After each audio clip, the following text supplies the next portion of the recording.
So hello everyone, आज हम breakdown करने वाले हैं बैटल ऑफ द हेवेंस के एपिसोड 175 का कंप्लीटली, जहां पर कि ज़ियान डिप्यूटी हॉल ऑफ सोल से मिलने वाला है। यहाँ नहीं कि हॉल ऑफ सोल का जो सेकंड मोस्ट सबसे पावरफुल बंदा है उसके साथ में ज़ियान की फाइट होने वाली है। और तो और एपिसोड 173 में ऑलरेडी हॉल ऑफ सोल के चीफ को दिखा दिया गया है और बंदा बहुत ज़्यादा खतरनाक लेवल का लग रहा था। तो देखते हैं कि क्या होता है और किस तरीके से वो इनके अगेंस्ट में जाएगा, कौन से मिशन होने वाले हैं। जल्दी से जल्दी शुरू करते हैं। तो कंपटीशन के बाद पिल टावर के फर्स्ट एल्डर एक मीटिंग बुलाते हैं, जिस कंपटीशन में ज़ियान ऑलरेडी जीत चुका था और इसलिए वो इधर का एल्डर बन गया था, इसलिए वो वोट कर सकता है। इस मीटिंग में ज़ियान, यावला और पिल टावर के 10 बड़े एल्डर्स शामिल होते हैं। पिल टावर हमेशा न्यूट्रल रहा है, यानी किसी भी पक्ष का साथ नहीं लेता है वो, इसलिए अलायंस बनाने का जो विचार रहता है एल्डर्स को बिल्कुल भी अच्छा नहीं लगता है। लेकिन ज़ियान बहुत साफ और बोल्ड शब्दों में बताता है कि हॉलो सोल कई सालों से एल्केमिस्ट्स का अपहरण कर रहा है। पिल टावर ने कुछ नहीं किया, जिससे एल्केमिस्ट का भरोसा कमजोर हो रहा है। अगर यही चलता रहा तो पिल टावर की होली ग्राउंड वाली इमेज खत्म हो जाएगी। ज़ियान की बातों का गहरा असर पड़ता है और एल्डर्स उसकी बात मानने को तैयार हो जाते हैं। आखिरकार फर्स्ट एल्डर अलायंस के लिए हाँ कर देते हैं। वह कहता है कि अब बहुमत अलायंस के पक्ष में है। इसका मतलब ये है कि जो बोर्ड्स रहते हैं वो अलायंस की तरफ ज्यादा आ गए थे, इसलिए नियमों के हिसाब से वे इसे स्वीकार करते हैं। ज़ियान और याला बहुत खुश हो जाते हैं क्योंकि बिना पिल टावर के अलायंस आधा अधूरा ही रह जाता है, क्योंकि जो पिल टावर रहता है बहुत ज्यादा स्ट्रॉन्ग चीज है। अब अलायंस 3 दिनों में फॉलिंग स्टार पैवेलियन में बनने वाला है। इसमें falling star pavilion, burning flame valley और फ्लावर सेक्ट शामिल होने वाले हैं।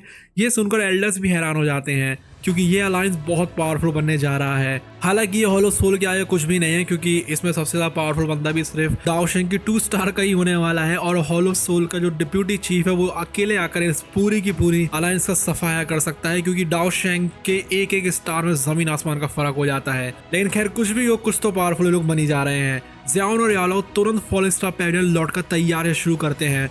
2 दिनों में वहाँ सिक्योरिटी बहुत टाइट कर दी जाती है। हर दिशा में नजर रखी जा रही है ताकि कोई खतरा ना हो। तीसरे दिन सबसे पहले पावर सेट के लोग पहुंचते हैं। उनके साथ 2 बहुत ज्यादा पावरफुल वुमेन भी आई थी। एक थी इंटरमीडिएट बैनशेंग और एक थी हाई लेवल की बैनशेंग। ज़ियान और यालो उनका स्वागत करते हैं। फ्लावर सेट के आने के थोड़ी देर बाद तेज हवा के साथ बर्निंग फ्लेम वैली की टीम पहुंचती है। उनके जो नेता थे वो थे लाल वालों वाले बेहद स्ट्रॉन्ग एंसेस्टर हु यून, जिनकी जो ऑरा रहती है उसको देखकर ज़ियान भी चौंक जाता है, क्योंकि उसको नहीं पता थी कि ये दाओ शेंग लेवल के बंदे हैं। ज़ियान और बाकी सभी फॉलिंग स्टार पैवेलियन में इकट्ठा हो चुके थे हॉल ऑफ सोल के खिलाफ एक बड़ी अलायंस बनाने के लिए। अब सिर्फ रह गया था आना पिल टावर का। यू यून और यालो पुराने परिचित निकले, इसलिए दोनों मजाक में बात करते हैं। हायून ज़ियान को देखकर खुश होता है और मजाक में कहता है वे उसकी बेटी हुअर के लिए परफेक्ट मैच है, जिससे जो ज़ियान रहता है थोड़ा शर्मिंदा हो जाता है। फिर पिल टावर का समूह भी पहुंचता है। फर्स्ट एल्डर और ज़ियान कोंगजी सबके आते ही यालो सबको हॉल में लेकर जाता है ताकि अलायंस पर बात शुरू हो सके। हॉल में यालो बताते हैं कि हॉलो सोल ने कई सालों से एल्केमिस्ट को मारकर उनको पकड़ लिया है। फॉलिंग स्टार पैवेलियन पर भी दुश्मनों ने हमला किया, जिसमें हॉलो सोल का हाथ था। Burning flame valley, flower set और पिल टावर तीनों की हॉलो सोल से पुरानी दुश्मनी है, इसलिए सबका एक ही कॉमन एनिमी है। एंसेस्टर हायून पूछते हैं कि अलायंस बनने के बाद क्या कोई फैक्शन दूसरे की इंटरनल मैटर्स में दखल कर सकता है। यालो साफ साफ कह देते हैं कि नहीं, ऐसा कुछ भी नहीं होने वाला, सब बराबर ही रहेंगे। ज़ियान समझाता है कि अकेले कोई भी फैक्शन हॉलो सोल का सामना नहीं कर सकता है, इसलिए ज़रूरत है कि सब एक साथ आ जाएं और डिफेंड करें।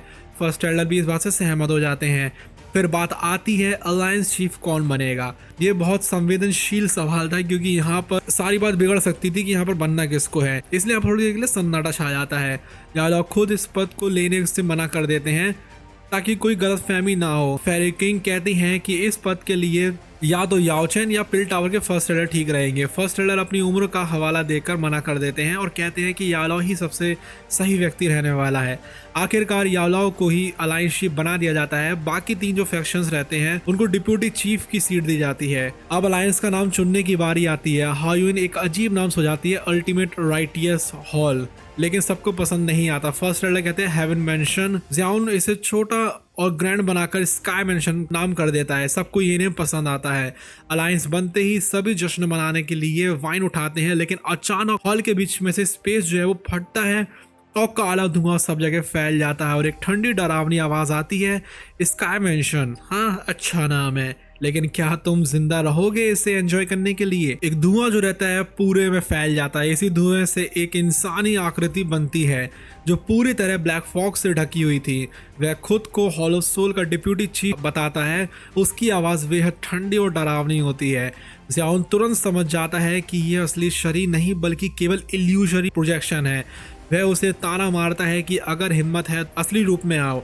वह काला धुएं वाला आदमी जो रहता है ज़ियाओन की ताकत देखकर थोड़ा चौंक जाता है और कहता है कि अगर वह जानता है कि ज़ियाओन इतना ज़्यादा पावरफुल हो जाएगा तो बहुत पहले ही ज़ियाओ क्लैन को ख़त्म कर देता।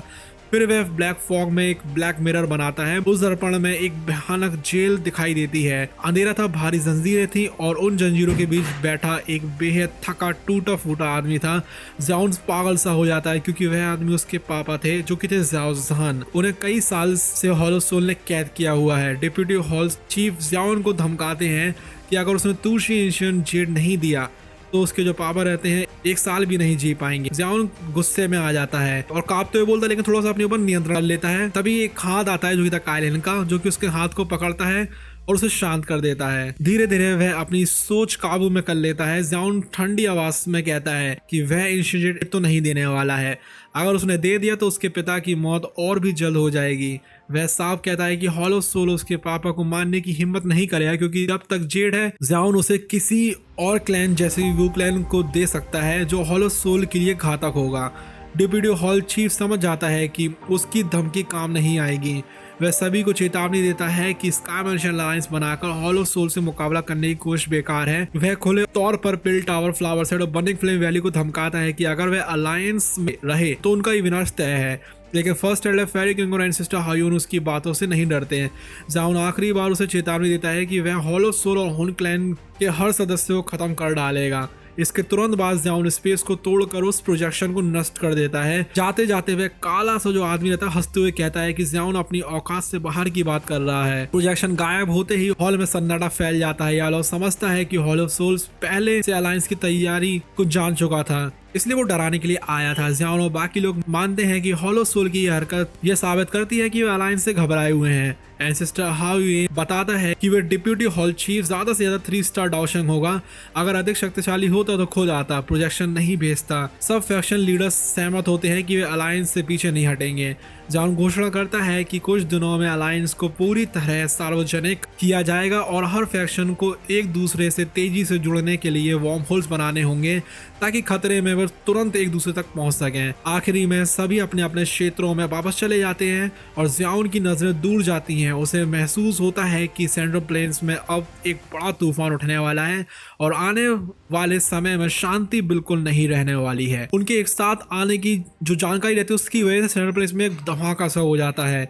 ये चारों संगठन अपने अपने क्षेत्र में दैत्य समान प्रतिष्ठा रखते हैं और इनका गठबंधन पहले के किसी भी अलायंस से कई गुना शक्तिशाली माना जाता है। लोग मानने लगते हैं कि ये नया स्काई मैंशन अलायंस अब तक अमर समझने वाले हॉलो सोल का मुकाबला कर सकेगा। जैसे ही ये खबर फैलती है अनगिनत छोटे बड़े संप्रदाय फौरन से पहले पहुंचकर अलायंस में शामिल होने का अनुरोध करने लगते हैं, पर ज़ियाओन और यालो सभी को स्वीकार नहीं करते क्योंकि ये कई फैक्शन अवसरवादी होते हैं जो शक्ति घटते ही अलायंस छोड़ देंगे।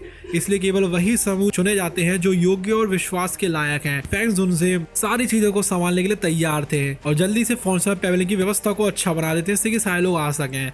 कुछ हफ्तों में अलायंस की जो प्रतिष्ठा रहती है वो बहुत ज्यादा बढ़ जाती है। चारों बड़े फैक्शंस आपस में तेज प्रतिक्रिया करते हैं और वॉर्म होल्स तैयार कर लेते हैं। साथ ही हॉलो सोल के विभिन्न जो ब्रांच हॉल्स रहते हैं उनकी जासूसी के लिए एक अलग इंफॉर्मेशन हॉल भी बनाया जाता है।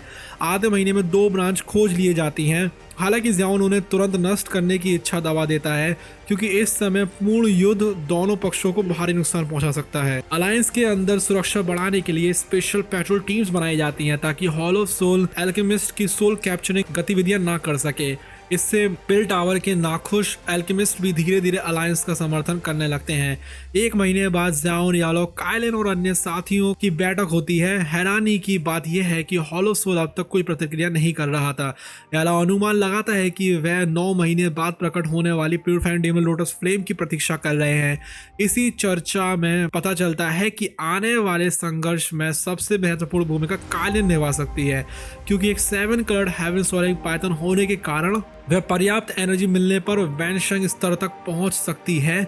उन सबको क्या पता कि वो तो बहुत ही ज्यादा ऊपर पहुंच जाएगी। यालो सलाह देते हैं कि इसके लिए उसे 9 सीरीन डीप ग्राउंड पाइथन ट्राइब के 9 सीरीन स्प्रिंग जाना होगा, एक ऐसा स्थान जो उसकी शक्ति को अत्यधिक बढ़ा सकता है। यही स्थान आगे ज़ियाओयन के लिए भी बहुत ज्यादा जरूरी होने वाला है, क्योंकि प्यूरिफाइड डीमनिक लोटस फ्लेम को वश में करने के लिए उसे भी वहां जाना होगा ही होगा। तो ज़ियाओयन निकलने वाला एक सफर पर, और उस सफर पर क्या होता है वो देखेंगे हम लोग अगली वाली वीडियो में।